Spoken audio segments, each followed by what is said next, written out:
Hey guys, my name's Katie, and today I'm going to teach you how to make one of my favorite pieces of jewelry I ever made.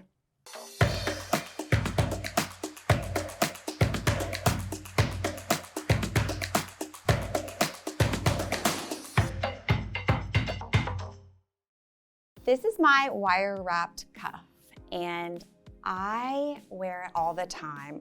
This is actually the one I wear on a regular basis, and it's just a really pretty piece that kind of goes with everything. It's just wire. So today I'm going to show you how to make one, and I think you're going to love it. Let's go over the supplies and tools we're going to need for this project. You're going to need a steel oval mandrel. These are great for making cuffs. You're going to need a ruler and a permanent pen. You're going to need wire, and for the base, we're going to need 14 gauge wire.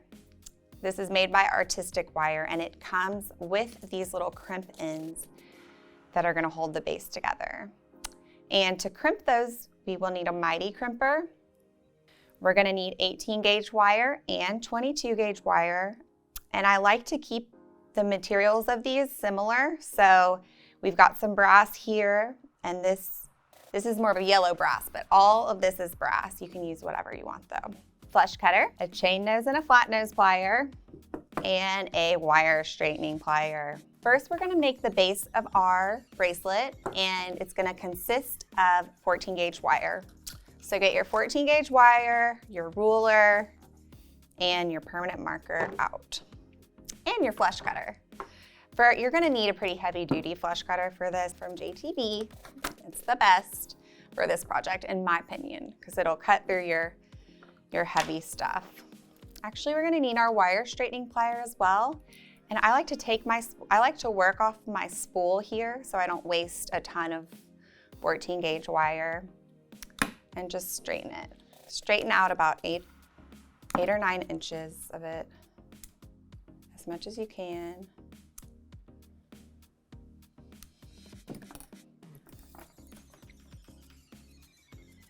And lay it on your ruler and cut.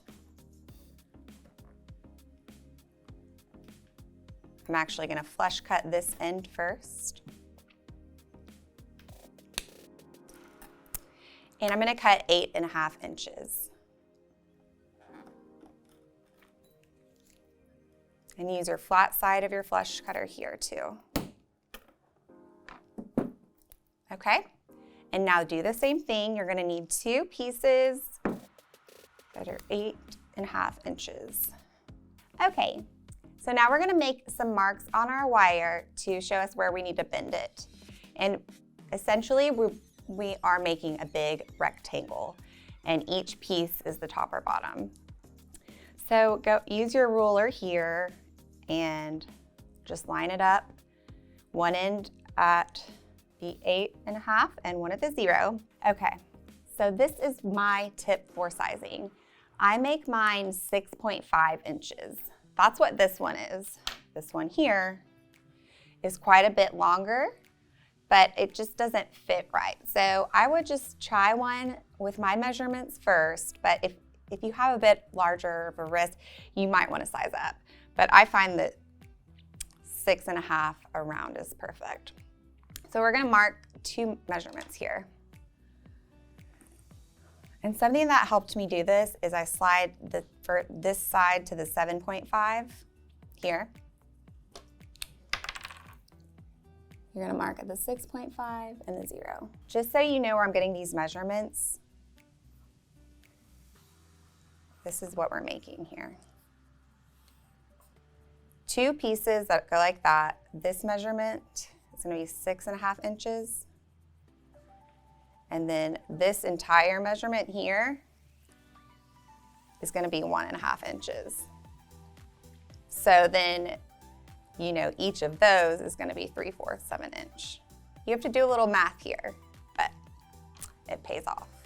As long as you get your base set up correctly, you'll be good.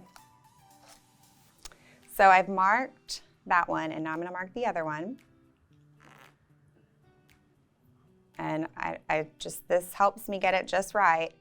If you move, you lay your ruler flat and you've got it where you started at the 8.5 inch, scoot it down to the 7.5 inch. Okay, and then you're gonna do a tiny mark at the 6.5 and the 0.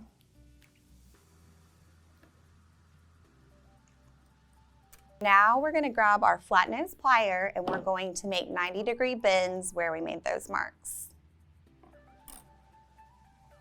I'm going to grab here and just really sharply bend that up. And same over here. Just going to grab here. Make sure your bends are going the same way. Just bend that up. And do that to the other one as well.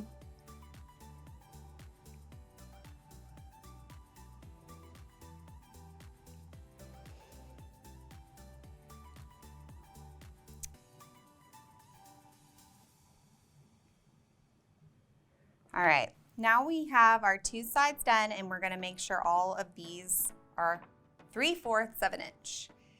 And I kind of just eyeball this part. I'm gonna work on this end of my ruler where there's not paint and just line it up here.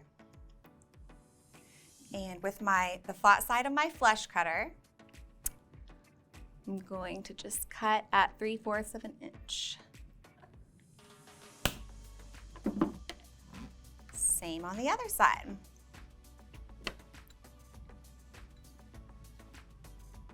And make sure when you're measuring, make sure the line is at the back of this part.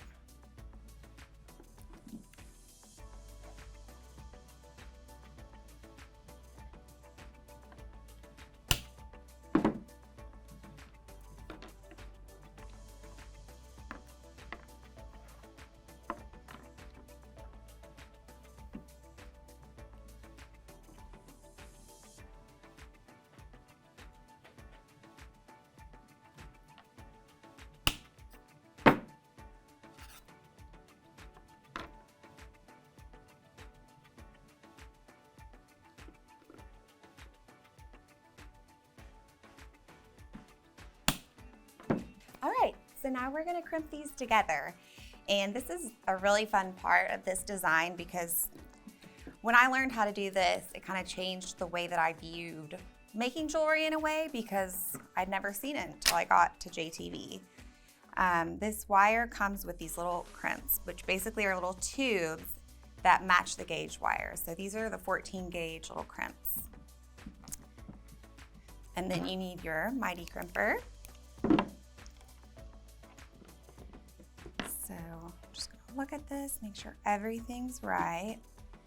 And so we're gonna crimp this side first. And you just slide. See how it just slides right on there? You wanna make sure you slide it only halfway into the tube so you have enough to go on the other side. So I usually just measure with my finger how far I want it to go in. And then with my mighty crimper, I'm gonna squeeze it. And make sure that when you squeeze it, you make the teeth marks on the inside of your cuff so that nobody sees them. So it hides. Okay, so I'm just gonna squeeze that. And see that's not going anywhere. Then you just slide your other side on.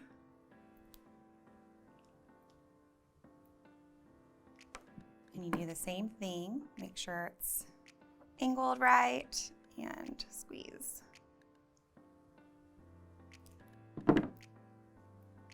So now that's connected. And we'll do the same thing on the other side.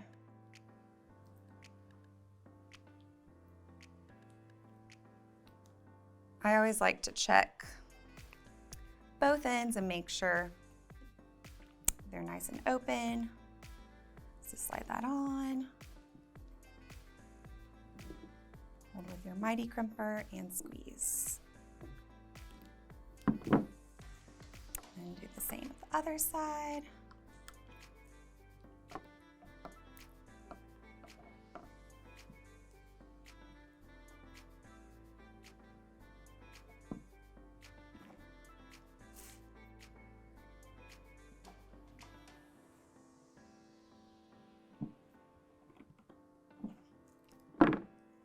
Okay, so now we have the base of our piece, and the last thing we're gonna do before we do the smaller weaving is put a piece of 18 gauge wire across the center.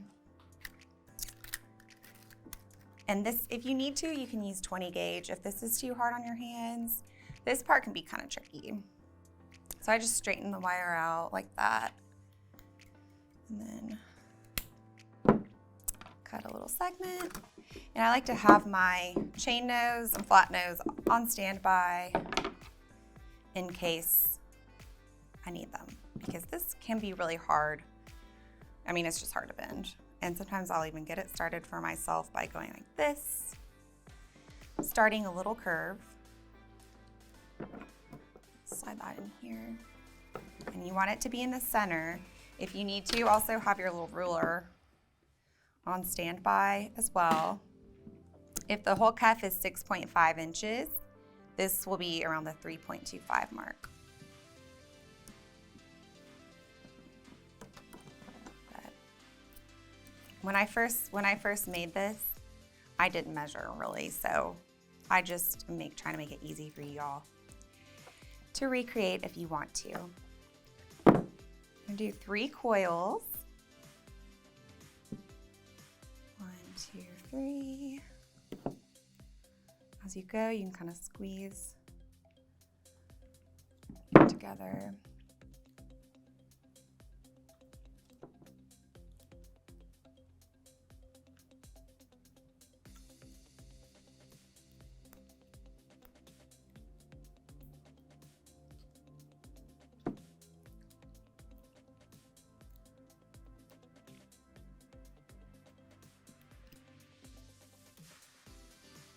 And I'm really working with the wire. I really manipulate it at this point because you kind of just have to. You don't want to bend your form that you just made, so you have to be you have to use your pliers a little bit. And then trim it off in the back with your flush cutter.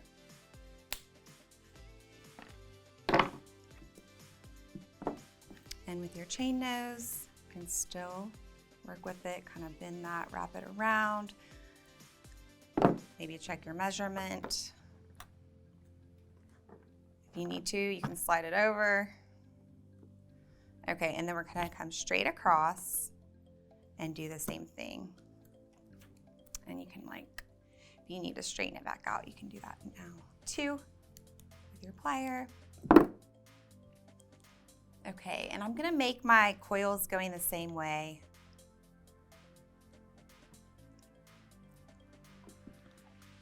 Okay. If you need to, use your tool to get you started, but you might not need to.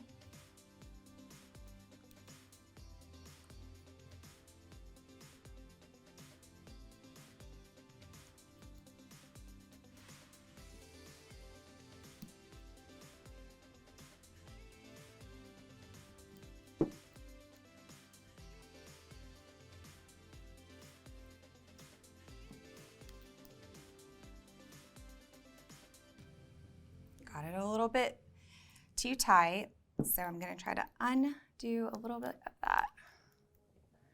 Just gonna pull it with your hand.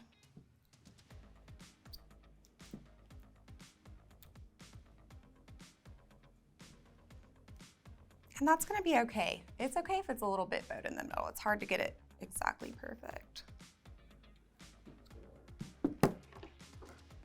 Okay, so trim that in the back. And with your chain nose plier, just go ahead and round that back over. Make sure it's straight and nothing is sticking out and pointy. And you can kind of manipulate that a little bit if you want to. Okay, so now that we're done building our base, we can start wrapping. And to do this, I'm going to use 22 gauge wire. And I found that I don't need to start with a ton of wire. I would at least start with 3 feet and just add as you need to, because you can't start with really more than that or you're going to get overwhelmed. So cut about 3 feet of wire.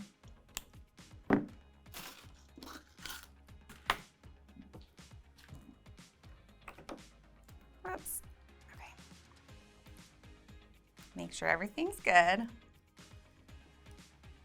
You might want to squeeze down that center pole again if it's moving. Just give it a squeeze.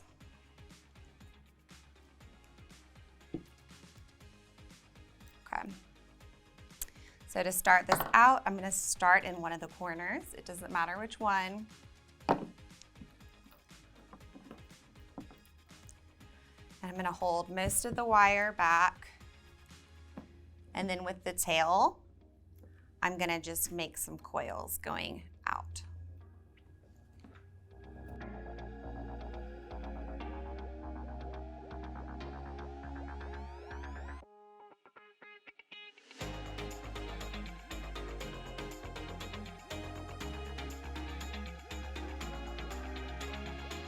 All right, so there. And you can cut that now if you want, or you can leave it. I'm just going to leave mine just in case I need to. In case I need it. I don't know why I keep it. I think I keep it in case I need to do some more coils, just at the very end. All right, let me squeeze this together. All right, so now this point, I need my wire straightening plier. I like to have it. And I'll kind of straighten it a little bit with each pass. Okay, so you did your coils, come to the middle.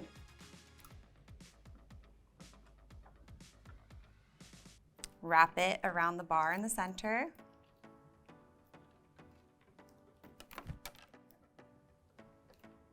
I like to do that twice.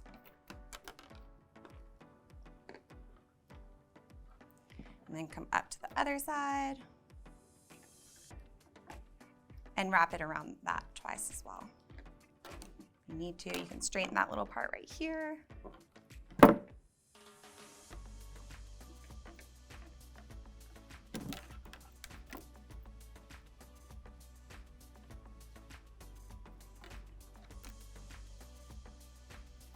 Bring it back down. And we're going to repeat that. We're going to come back to the center bar. And this time it's kind of underneath the frame, which is fine. You're going to be wrapping some underneath, some from above. So just bring it underneath the middle bar and wrap it twice.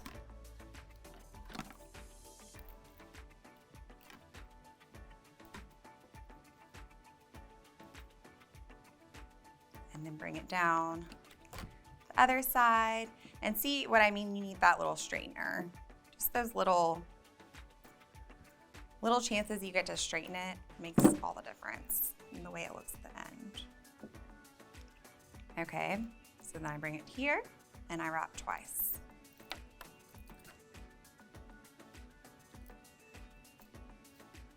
And as I go, I scooch the coils together down towards that corner. I bring it up to the center bar, wrap twice.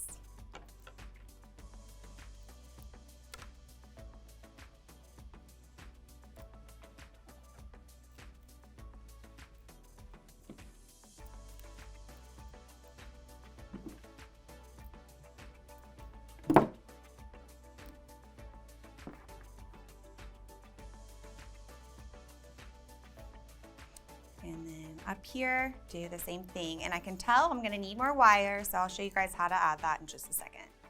So bring it up here, wrap 2 or 3 times since it's the end of the piece.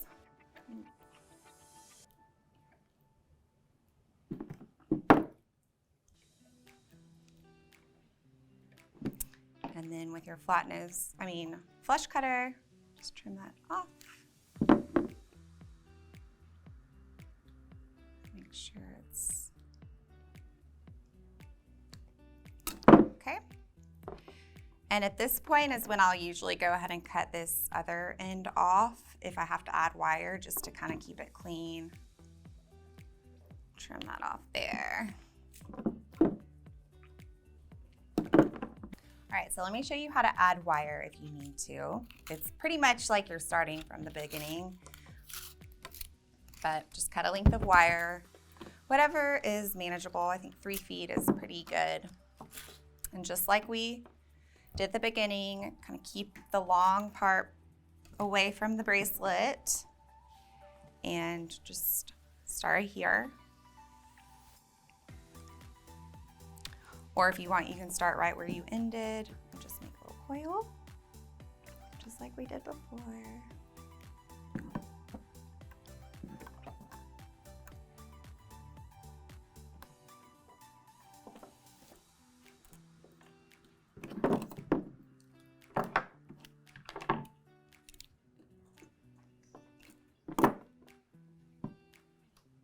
Straighten it out and then come to the middle bar.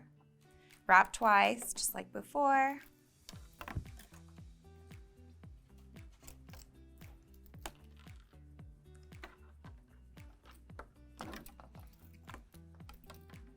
And then scooch it up towards that side of the bracelet. Come across. And then you coil up here. And so then you repeat that same process over and over until you reach the end of the bracelet. All right, so I finished wrapping my piece and I think it looks really good. I'm super excited about this last step because it's really easy. Just grab your oval mandrel or something round that you may have at your house. And we're going to bend it. So look at your piece and determine which side is the inside and outside.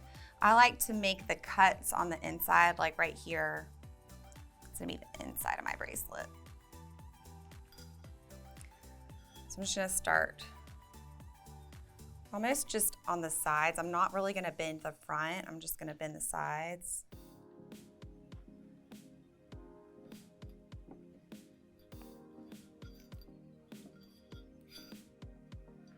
If you have a little hammer, a rawhide mallet would be great for this part. And just bend the sides. Oval. I don't use a rawhide mallet for this part, but it wouldn't be a bad idea to just kind of tab around and work harden it.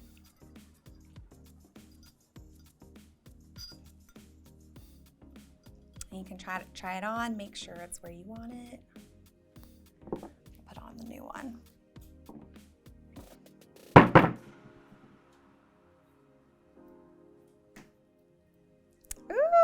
Ta-da!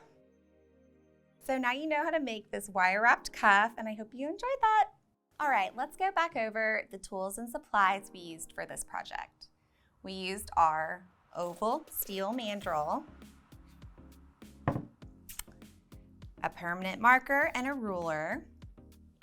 We had our 14 gauge brass wire with our little crimp connectors, 18 gauge wire, 22 gauge wire, the Mighty crimper, a flush cutter, a wire straightening plier, and a chain nose and a flat nose plier. If you want to pick up any of the tools or supplies we used today, check out the links in the description below. I'm so glad you got to make one of my favorite pieces of jewelry. What are some of your favorite pieces you've ever made? Let us know in the comments below, and while you're there, don't forget to like, subscribe, and ring that bell. See you guys next time.